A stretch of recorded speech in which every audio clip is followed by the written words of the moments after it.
Lesson 15. Using basketball to score in life. If you take yourself too seriously, you'll miss out on some lessons to be learned from playing the game of basketball. Basketball is similar to life in that it changes and evolves at each level. As a coach, there's no greater joy for me to witness a player become a man through the game of basketball. The lessons that you will learn in basketball will take you way beyond the basketball court. Discipline.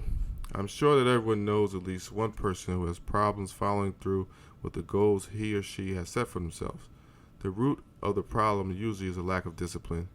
I remember being a freshman at the University of Buffalo and saying to myself, why do we have to wake up at 5 o'clock every morning to do conditioning? Why not wait at least until the sun comes up? Well, the answer is that basketball was teaching me discipline. In life, you're going to come across obstacles and temptations. This is when discipline comes into play. Sometimes you have to be able to man up and do things you really don't want to do. Communication. During the course of playing basketball, you're going to have to talk to your teammates. It is valuable because in school, the majority of your classes require you to be quiet and do your own work. The real world is the exact opposite. It's why didn't you tell me that earlier? Or Larry is sick, so you have to finish his work. So make sure you're communicating. Another great thing about basketball is that it teaches you to communicate with people of different backgrounds. Every one of your teammates is different, and you can't use a one-size-fits-all strategy. You find that you have to talk softly to some people and more bluntly to others. Communication on the court requires that you use body language and key words to get your message across. One of the most important skills of communication is conflict resolution. If you play long enough, you're going to disagree with your teammates.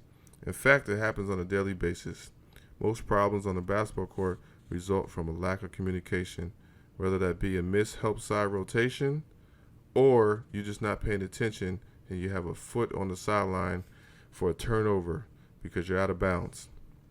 You think that your teammate's going one way and then he does something else. The ball's stolen. Your center's out of position. Someone gets an easy bucket. When you're working as a team, you all have to be on the same page, and this is all through communication.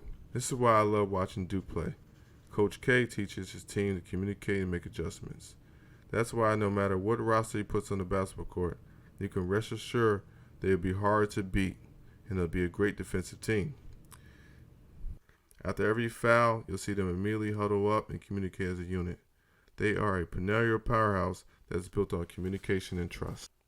Responsibility. One for all and all for one. This is the first thing I teach to my kids when they come to play for me. If one guy is late, we all run. If one guy decides to mess around in school, we all run some more. What I'm teaching my players is they have the responsibility beyond themselves. Every one of my players knows that everything they do affects the team. Every player, no matter playing time, understands that they all are accountable to the team. The great thing about basketball is you get to refine your ability to work as a team every day. Whether you win or lose, every game is an opportunity to get better.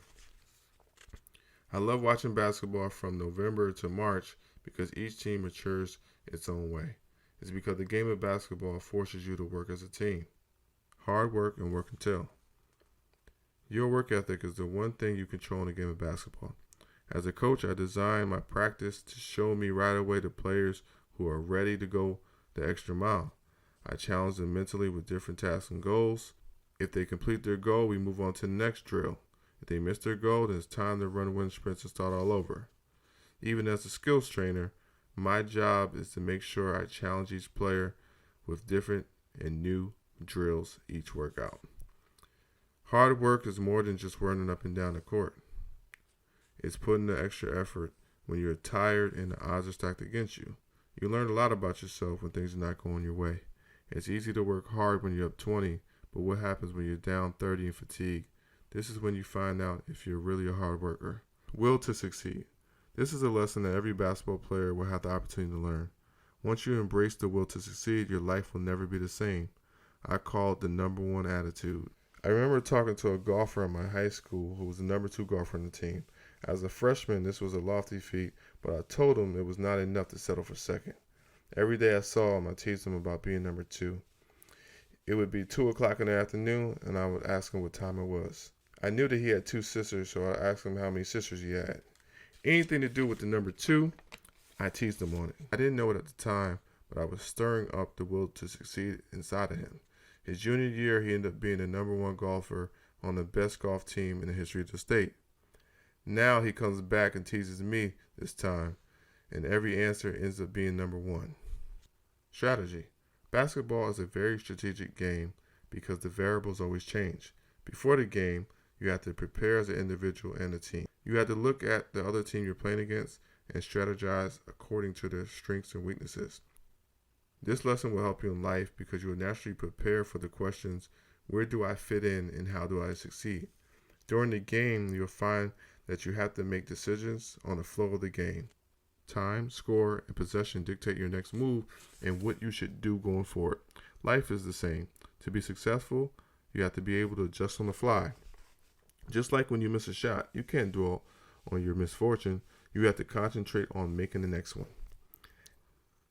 After the game, your strategy changes as you reflect on your team and personal performance. Each team and player makes mistakes during the course of a game. In life, they say that those who don't learn from the past are destined to repeat it. You learn this lesson firsthand in the game of basketball. Dealing with adversity. During the course of your career, you're going to run into plenty of obstacles. Since basketball is a team sport, you're focused to deal with issues that affect the team, whether it's fighting back from a 20-point deficit or dealing with losing your best teammate to an injury. You have to learn to take life as it comes. The thing about basketball is you never know what's going to happen next. You can have the best team in the league, but if your team doesn't learn how to deal with adversity, you are one problem away from disaster. You learn how to turn negatives into positives. Whenever there's an issue with the framework of a team, someone has to step up. Every year, players are lost to graduation, injuries, and suspensions. In each of these situations, the team has to adjust and fill the void. Pick up any preseason basketball publication, and it's going to talk about which each team is losing and which each team is gaining. It's up to that team to find its own identity. The best teams use any form of adversity to become stronger as a unit. Teams that embrace adversity and use it as a stepping stone usually achieve great things. One of the things I like to do as a coach is put my players in situations that are not fair and just. Sometimes it's not calling a foul, other times it's making them play 7 on 5. I let them know that everything isn't always going to work in their favor. If they can get through adversity in basketball, then life will become much easier for them. Friendship. There's something to say about going through tough times with teammates. You will find that a lot of people you compete with will become lifelong friends. When you're on a team, you form a special bond with your teammates. In pursuit of similar goals, you are forced to help each other out and look out for each other's best interests. This is where trust comes into play. College, as the captain of the team, I had the pleasure of welcoming the new guys to our family. Since I knew very little about these new guys, I figured the best way to find out was to play pickup. With pickup basketball, there's no coach or referee to control how things are done. It was only the rules I set forth and expected everyone to follow. One of my unwritten rules was to rarely call foul. Growing up in Jersey, you had to be tough, and we played a game called rough that is similar to what you would call 21 around the country. This game prepared players to become more physical, and this came in handy. During preseason pickup games, if I fouled you, I would continue playing to see your reaction. Of course, it told me right away the kind of guy you were. If you complained and let it affect your game, then I saw that as a weakness that we had to work on. On the other hand, if you kept playing and didn't let me get into your head, then I knew that you were going to help us win. It was these type of teammates that I became close with off the floor, and to this day, we have a lifelong bond.